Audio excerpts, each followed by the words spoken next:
The love song of J. Alfred Prufrock, certainly worth some analysis, some wandering, meandering within the lines. That's possible. I was saying that there's plenty of humor that we can amuse ourselves with.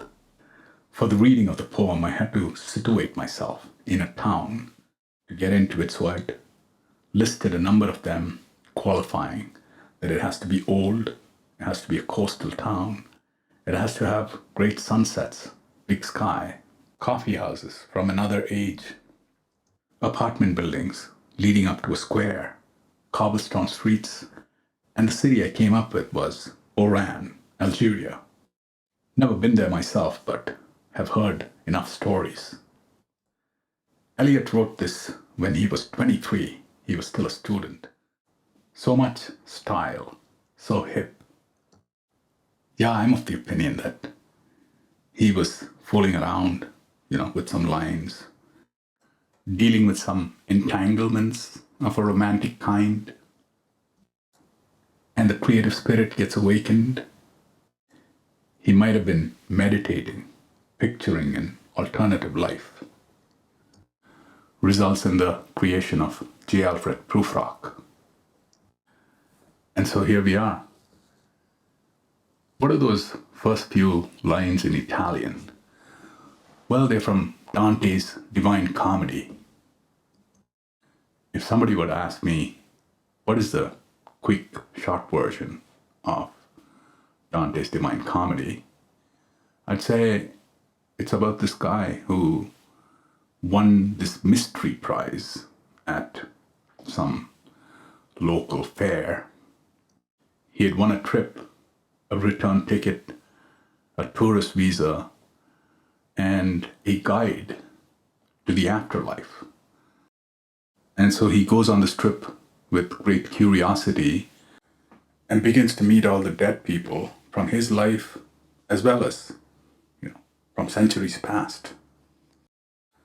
Famous people who've made a name for themselves, and so he recognizes them.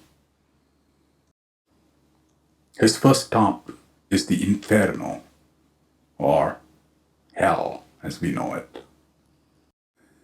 and returns home and writes this magnificent poem, calls it the Divine Comedy, the Commedia in Italian.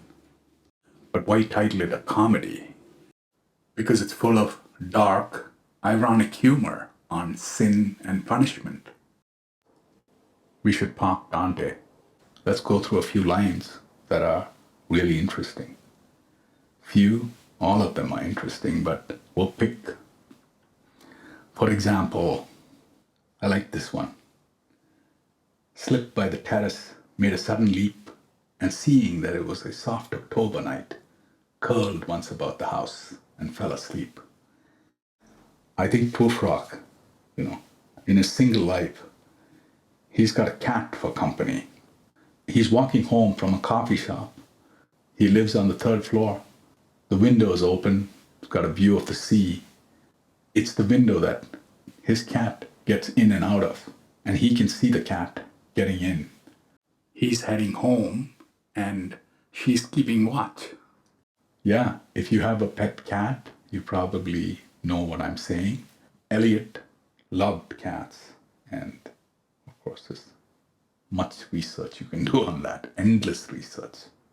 What does these words, there will be time to prepare a face to meet the faces that you meet. There will be time to murder and create. Okay, we'll stop there. I thought it would be good charity to maybe articulate at least what that one line means. There will be time to murder and create. A great example, an amusing one, full of humility, would be all of our attempts, those of us who like singing, would attempt karaoke, It is this desire for us to imitate something beautiful, and which is the best way to complement something. And so we attempt it. What's going on here is murder and create, because you are, in a way, murdering that beautiful song, but also creating. And there's this cycle of death and rebirth, I suppose. To me, he takes us through life almost from first love. He's able to journey us right through to the other side, almost taking a leap even to cross over. But he's too scared, he cannot do it. He says, in short, I was afraid. And so he goes back to his life of thought and contemplation, and here he is, almost retirement age. He's walking on the beach, imagining mermaids singing, and, how they're dressed in seaweed, red and brown. I think after that the alarm goes off. He has to wake up and get back to his life. Till human voices wake us and we drown. There's a beautiful Bob Dylan line that I'd like to use to fit it into this context. It's from that song, Things Have Changed. One of the lines go, only a fool here would think he has anything to prove. Okay, how about one last one? How about this? If one settling a pillow by a head should say, that is not what I meant at all. That is not it at all.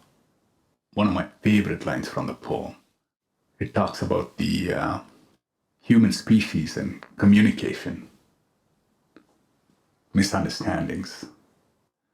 After the sunsets and the dooryards and the sprinkled streets, after the novels, after the teacups, after the skirts that trail along the floor and this and so much more, it's impossible to say just what I mean.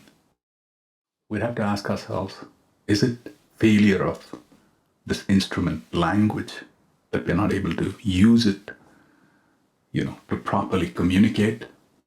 And the answer, I guess it's a complicated question, but if we use Dante's story as an echo, like a vibration, not a backdrop, but a reverberation, I think the answer is that you cannot help it.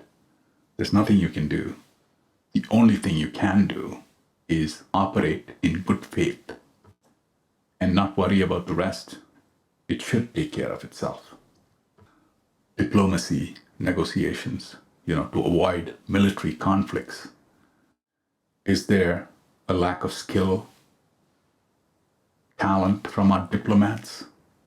Or is it negotiations in bad faith that cause this unimaginable suffering for so many people who have nothing to do with it?